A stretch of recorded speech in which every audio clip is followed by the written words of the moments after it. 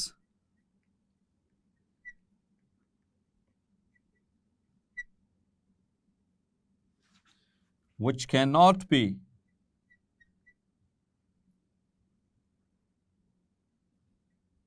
recorded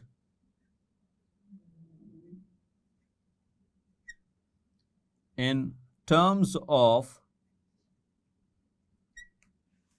numbers